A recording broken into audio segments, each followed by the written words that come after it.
Tiago capítulo 1. Esse Tiago aqui, ao que tudo indica, é irmão de Jesus, tá? Então, ao que tudo indica também, ele não era uma pessoa muito próxima de Jesus quando Jesus estava caminhando, ele era uma das pessoas que duvidavam até do ministério de Jesus, mas depois se torna alguém relevante ao ponto de se tornar o pastor da igreja de Jerusalém. O primeiro concílio da igreja, quem está presidindo é Tiago. Ele também era conhecido como o homem dos joelhos de camelo, porque ele tinha muito calo no joelho, porque ele se ajoelhava e passava muito tempo orando, em oração. E é por isso que Tiago fala com tanta autoridade aqui sobre palavras, sobre práticas, sobre oração e outras coisas. Tiago capítulo 1. E esse livro de Tiago, essa carta que ele escreve, ela é muito prática. Se você olhar, você vai ver que é um texto bem prático. Ele está dizendo, olha, vai lá e faz isso. Para resolver a sua vida, resolve assim. Não me vem me explicar o que é fé, não. Eu não quero que você me conceitue fé. Eu quero que você demonstre que tem fé através do seu testemunho, através do seu comportamento. Mas aqui no capítulo 1, no versículo 19, ele diz bem assim, leia comigo aí. Vocês sabem essas coisas, meus amados irmãos. Cada um esteja pronto para ouvir, mas seja tardio para falar e tardio para ficar irado. Porque a ira humana não produz a justiça de Deus. Portanto, deixando toda a impureza e acúmulo de maldade, acolham com mansidão a palavra implantada em vocês, a qual é poderosa para salvá-los. Versículo 22. Sejam praticantes da palavra e não somente ouvintes, enganando a vocês mesmos. Vamos orar. Pai, nós te agradecemos pela tua palavra nessa manhã. Nós nos submetemos à autoridade dela e te clamamos, Espírito de vida, Espírito Santo, que está neste lugar, que o Senhor testifique essa palavra no nosso coração e nos dê graça para colocá-la em prática nas nossas vidas. Em nome de Jesus. Amém. Bom, de que hábito é esse que eu estou falando? Que hábito é esse, pastor? O hábito de semear palavras de vida. Vou repetir. O hábito de semear palavras de vida. Mas antes de entrar na parte B do versículo, ele está falando aqui para a gente, cada um esteja pronto para ouvir. E a gente já citou esse texto muitas vezes, né? Melhor ouvir, Deus nos deu 2 ouvidos e uma boca. Isso quer dizer alguma coisa, já disse um pregador certa vez que eu estava ouvindo. E realmente, então a gente tem que ouvir, a gente tem que aprender a ouvir. Não tem nada pior do que você estar conversando com alguém e perceber que ela não está te escutando. Ela não está te ouvindo, ela não está prestando atenção em você. A verdade é que o mundo clama por escuta. É por isso que surgiu a necessidade dos psicólogos parar e ouvir a escuta. E um dos ofícios da igreja, dizia Dietrich Bonhoeffer, é a escuta. A igreja tem que estar pronta para escutar, para ouvir o clamor, para perceber o clamor das nações, para ouvir o choro, para ouvir todo esse contexto. A igreja tem que treinar a escuta e nós precisamos ouvir. Se tem uma coisa, por exemplo, que incomoda a minha esposa, é quando ela está falando comigo e eu estou fazendo cara de quem está ouvindo, mas não está ouvindo nada. Provavelmente já aconteceu com você. E ela pergunta, você entendeu? Aí eu, aham. O que eu falei? Aí eu, bugou, agora deu ruim. Não tem como eu explicar o que ela falou, porque aqui eu estava ouvindo, mas não estava ouvindo. E a gente acabou sendo treinado dessa forma. A gente acabou se acostumando a querer ser ouvido, mas a não dar o ouvido para a escuta. Geralmente é assim, a gente quer que as pessoas nos ouvem. E a gente quer que as pessoas concordem com a gente, mas a gente não está muito interessado em ouvir o que as pessoas têm para nos dizer. Agora existe um princípio aqui muito importante. Tiago está dizendo, esteja pronto para ouvir, mas ouvir o quê? A palavra de Deus. Deixa eu te explicar um negócio aqui. O seu ouvido não é lixeira para todo mundo despejar o lixo emocional que ele tem na vida dele sobre você. Pode parecer pesado o que eu estou te dizendo. Mas tem muita palavra, e a gente vai falar sobre isso daqui a pouco, que não vai gerar nenhuma edificação sobre a sua vida. Tiago está dizendo, esteja pronto para ouvir. E ele diz o que nós precisamos estar prontos para ouvir. E é a palavra de Deus. E quando eu falo a palavra de Deus, eu não estou falando de texto bíblico decorado não, gente. Eu estou falando sobre os princípios da palavra de Deus que estão tão impregnados na nossa vida que um conselho que a gente recebe, nós sabemos que flui de Deus. É Deus falando através da vida daquela pessoa que tem o temor do Senhor, que tem o coração no Senhor e esses mesmos princípios edificam a minha vida. Estão comigo? Estão entendendo? Porque muitas vezes a gente fala, não, a gente tem que ficar ouvindo, e a gente dá o ouvido para ouvir qualquer coisa, mas Tiago está dizendo, não, você não tem que ouvir qualquer coisa. Na verdade, você tem que ter muito cuidado com aquilo que você ouve. Lá em 2 Samuel, capítulo 10, conta a história de um rei. Hanum ou Hanum, depende aí da maneira como você vai pronunciar o seu hebraico, eu não sei como é que tá o teu sotaque aí, mas ele era filho de um rei que faleceu e Davi manda algumas pessoas para lá para consolar esse filho que perdeu o pai. Só que quando essas pessoas que o rei Davi manda para aquela cidade chega lá, os líderes da cidade que estavam servindo aquele novo rei, chega para o rei e fala assim, olha, Davi veio aqui espiar a terra. Davi não veio aqui consolar o coração de ninguém, não. Você tem que resistir a Davi. Você deve dar uma boa lição em Davi. E o rei Hanum, ou Hanum, cortou metade da barba dos homens que foram falar com Davi, cortaram e rasgaram as suas roupas pela metade, deixando uma das nádegas deles de fora. E mandaram esses homens embora. Davi fica sabendo disso e no meio do caminho Davi fala, não, esperem a barba de vocês crescerem para depois vocês voltarem, porque para um judeu estar sem barba é uma desonra absurda. Agora perceba, Davi tinha mandado esses homens para consolar o coração daquele filho enlutado. Aquele filho enlutado ouviu conselhos de pessoas que estavam à sua volta, eram líderes, era como se fossem governadores de cidades naquele contexto. Ele decide ouvir aqueles líderes que estavam ali com ele, e aquilo se tornou a ruína de Hanum. Se você continuar lendo o texto, vai falar que ele compra outros exércitos, ele faz uma aliança com exércitos poderosos e até mais numerosos do que o exército de Davi, mas Davi tinha ao lado dele o Senhor. O final da história é que Hanum se torna servo e aquele povo servo da nação de Davi.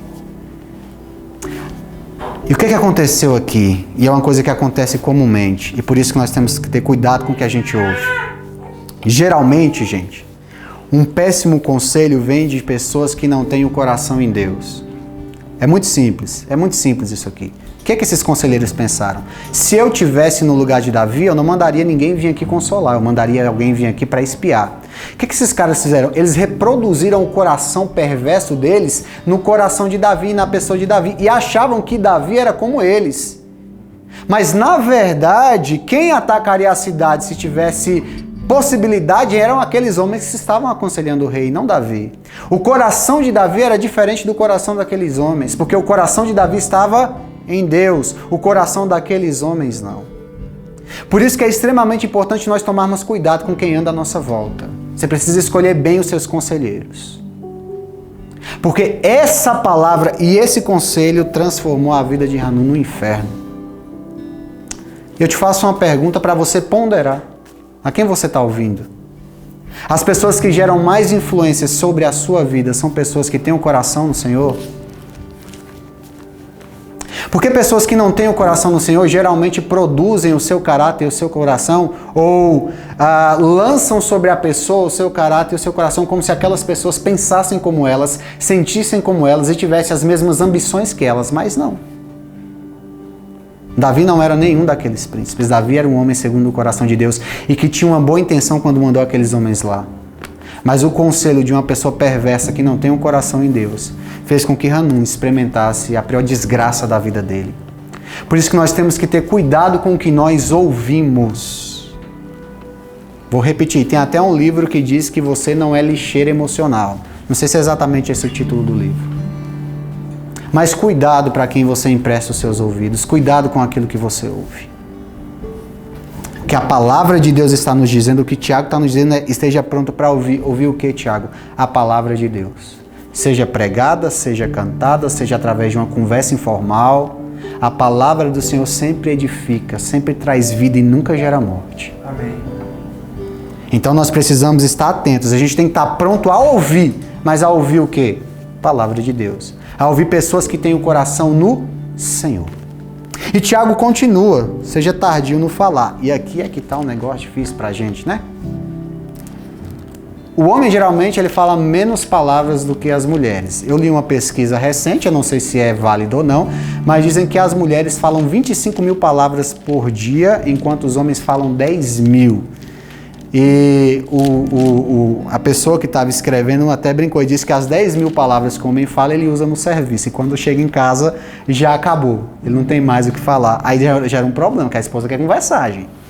Mas fato é que a gente tem problema demais com falar. A gente se apressa demais em falar. E a gente se apressa demais em tomar conclusões precipitadas. Eu tinha um problema quando eu estava me alfabetizando, estava na primeira série. Qual era o meu problema? A professora estava começando a escrever uma coisa no quadro e eu queria adivinhar, eu escrevia primeiro. Só que quase sempre eu errava. E quando ela ia olhar meu caderno, ela via que estava errado. Eu rasurava, eu rabiscava, porque eu queria adivinhar porque queria que ela ia escrever. E esse mau hábito me acompanhou durante muito tempo. Ao ponto de eu nem esperar as pessoas terminarem de falar e já concluí que eu sabia o que elas queriam dizer e já tá pronto com um conselho aqui para resolver a vida dela. Até o dia em que Deus me mandou calar a boca. Seja tardio no falar. A gente se precipita muito com as nossas conclusões. Às vezes uma pessoa não está bem, ela está com algum problema em casa ou no trabalho e coisas nesse sentido, e está meio cabisbaixa, e a gente já se precipita e acredita que ela está com raiva da gente. O que eu fiz para essa pessoa? Essa pessoa é muito ingrata. Olha o jeito que está me tratando. Não, calma. Você está concluindo demais, você está se apressando em falar. E a pressa no falar é um problema, e é um problema muito sério. Lá em Tiago capítulo 3, você pode abrir a sua Bíblia agora em Tiago capítulo 3, eu só vou ler o versículo 6 com vocês, mas depois leiam todo o capítulo, tá? No versículo 6 do capítulo 3, Tiago diz assim: ora, a língua é um fogo, é um mundo de maldade. A língua está situada entre os membros do nosso corpo e contamina o corpo inteiro. E não só põe em chamas toda a carreira da existência humana, como também ela mesma é posta em chamas pelo inferno. Uau! Tiago sabe do que está falando.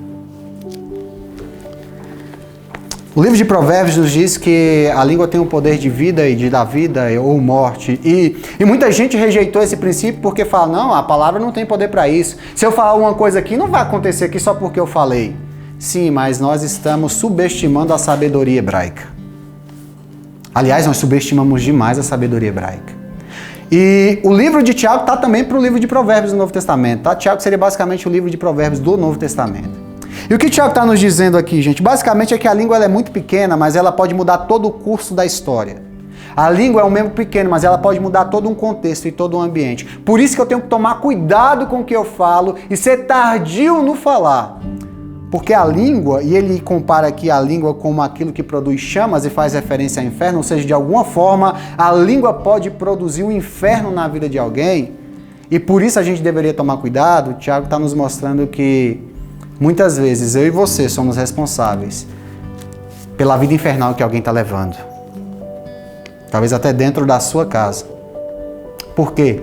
Porque aquilo que a gente fala cria uma realidade existencial. Aquilo que a gente fala cria uma realidade afetiva e afeta a vida de quem ouve. Você já chegou num ambiente em que você estava super pra cima e alguém te disse alguma coisa, ou falou alguma coisa da sua roupa, ou falou alguma coisa do seu trabalho, e aquela palavra mudou todo dia para você? Talvez até o ano, talvez até o resto da sua vida. Essa palavra ecoa dentro de você e criou uma realidade infernal. E quantas mágoas e quanto rancor não existe no nosso coração por conta de palavras que foram como chamas do inferno na nossa vida. Você pode até falar, não, eu falar alguma coisa pro Silas aqui, Silas, morre! Tá vivo. Realmente, a palavra não matou o Silas aqui, fisicamente. Só que a gente não entendeu ainda que vida não é só vida física, biológica. Vida também é vida afetiva, emocional. Vida também é vida psicológica, racional. Capacidade de pensar, de raciocinar, de chegar a conclusões. E uma palavra pode matar uma pessoa emocionalmente. Porque essa palavra cria uma condição afetiva existencial. E essa pessoa passa a pautar a sua vida a partir daquele sentimento que foi gerado pela escuta de uma palavra infernal, uma palavra diabólica, que roubou a vida daquela pessoa. Vocês estão entendendo, gente? É por isso que Tiago está dizendo, olha, sejam poucos os mestres, sejam poucos os que ensinam, sejam poucos os que falam, porque a língua é um membro muito difícil de controlar. E aqueles que ensinam e aqueles que falam, eles precisam ensinar e falar a palavra de Deus. Então escutem a palavra de Deus, não qualquer palavra. Porque dependendo da palavra que saia da sua boca, você transforma a vida de alguém no inferno. E não só de maneira direta, mas também de maneira indireta. Como aconteceu no caso de 2 Samuel, capítulo 10. Porque o Alaí pode não falar uma coisa para mim, do tipo, o Léo não prega bem, ou o Léo não é inteligente, ou o Léo não é um homem espiritual, o Léo não tem poder do Espírito Santo de Deus, eu nunca vi o Léo levitar, e eu nunca vi o Léo contar a história de que a Larissa estava levitando no quarto, como o Jonathan Edwards, e coisa do tipo. Agora, ele pode não falar isso para mim, mas ele pode falar para o Silas, que não estava pensando nisso, mas começa a pensar. E o Silas comenta com a Bia, que não estava pensando nisso, mas começa a pensar. Que comenta com, com a Aline, que não estava pensando. Você entende isso? E daqui a pouco o Léo está sozinho. E nem está sabendo o que está acontecendo. Porque as pessoas criaram contra ele uma resistência baseada numa palavra que foi dita e que se perpetuou como chamas do inferno e contaminou o coração de todos. E a minha vida passa a se tornar uma angústia, porque eu nem sei o que está acontecendo.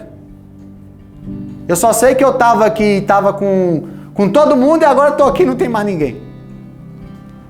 Porque uma palavra criou uma condição existencial no coração de uma pessoa que criou em outra, que criou em outra, que criou em outra. Tiago sabe exatamente do que está falando, gente. Ele sabe o benefício que é uma voz, um coração voltado para o Senhor com palavras de Deus para semear no coração de pessoas que geram vida. Mas ele sabe o poder que existe numa palavra infernal. Uma palavra que acaba com um sonho, uma palavra que acaba com o ministério. É por isso que quando existem problemas na igreja, Jesus já resolveu o problema em Mateus capítulo 18. Gente, não tem nem como não aprender capítulo 18. Ele está dizendo, olha, se você tiver um problema com seu irmão, ou se o seu irmão pecar contra você, presta atenção, não é quem pecou que procura. Eu descobri que o Silas pecou contra mim, o que eu faço? Eu procuro o Silas e resolvo. Se o Silas não tiver convencido disso, eu falei, vem comigo, por favor, pastor da igreja. Não resolveu? Pastora Larissa, vem comigo aqui, meu terceiro testemunho aqui. Não resolveu? Aí a gente aplica a disciplina, Mateus 18, tá? Eu trago para a igreja... Fulano está se comportando assim, assim, assim. A gente seguiu todo o protocolo da disciplina eclesiástica e ele não seguiu. Então nós estamos excluindo o membro fulano de tal da igreja. Aqui o Silas nunca vai ser excluído da igreja. O Silas é homem de Deus.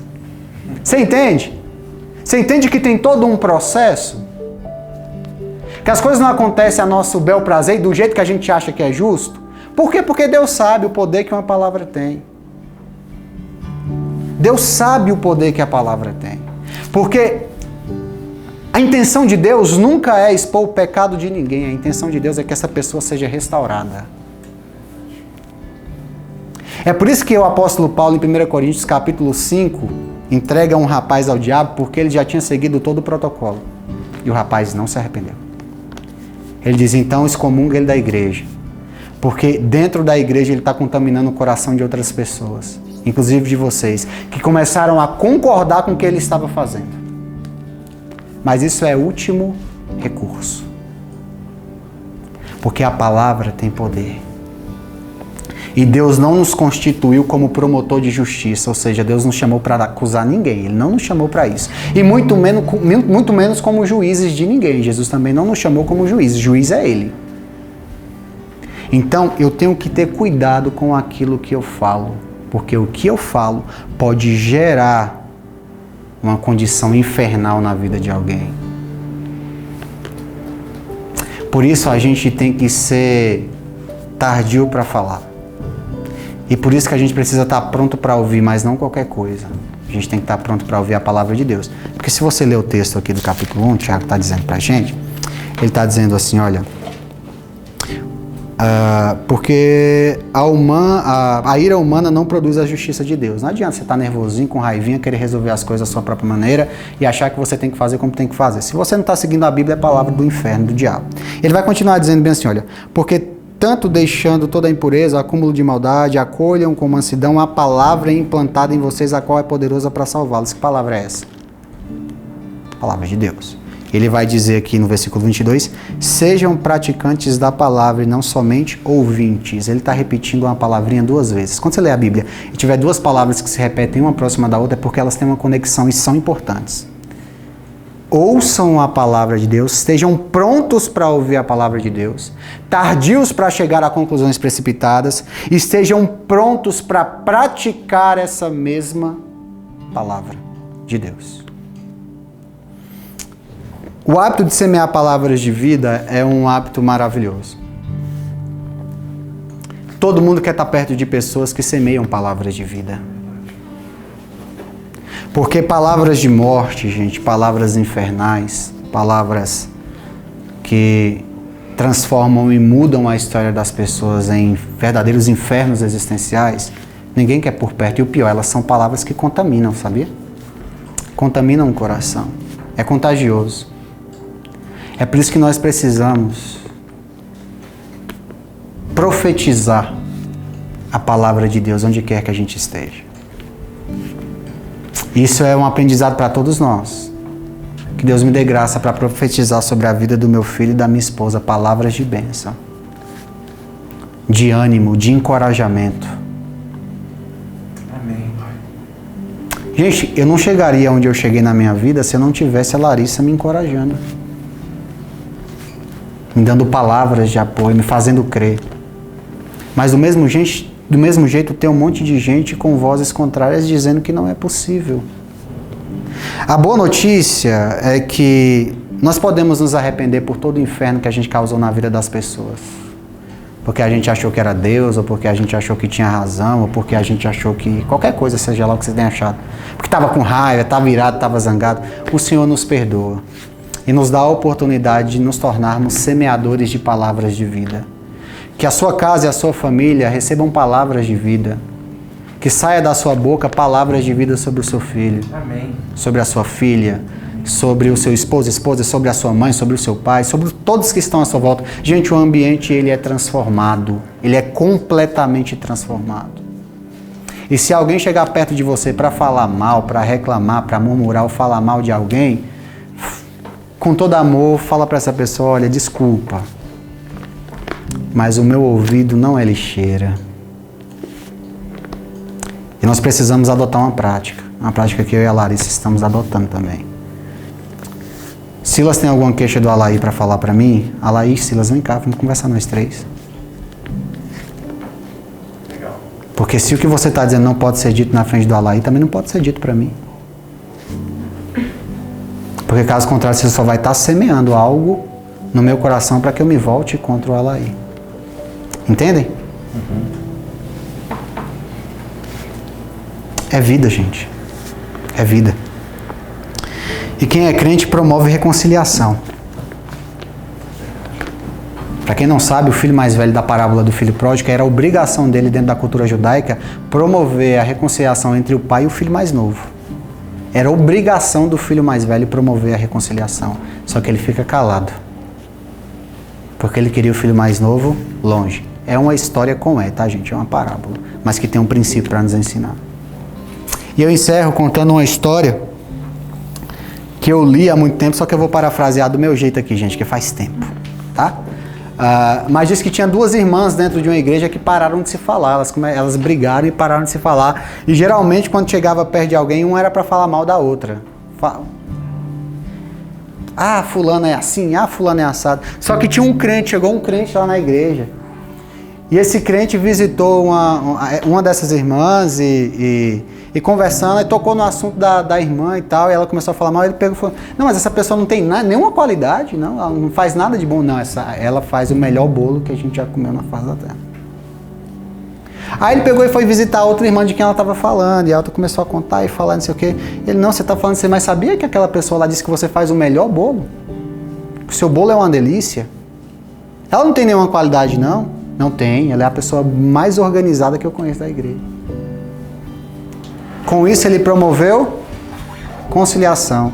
Não, ela está te elogiando enquanto você está falando mal. Tá apontando uma qualidade sua. Foi para outra e falou, não, ela também está apontando uma qualidade sua. Gente, final da história, teve um culto, as duas foram, o Espírito Santo de Deus se movimentou naquele lugar, se manifestou. Quando deu fé, as duas estavam abraçadas e chorando no final da igreja, assim, no fundo. E dali em diante passaram a ser super próximas e amigas de infância. Palavras de vida geram conciliação, palavras de morte geram divisão. Que o Senhor nos ajude a educar o nosso falar.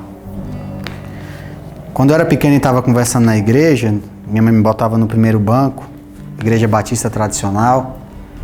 Não faz muito barulho, igreja batista tradicional da minha época, tá, gente? Agora já está diferente.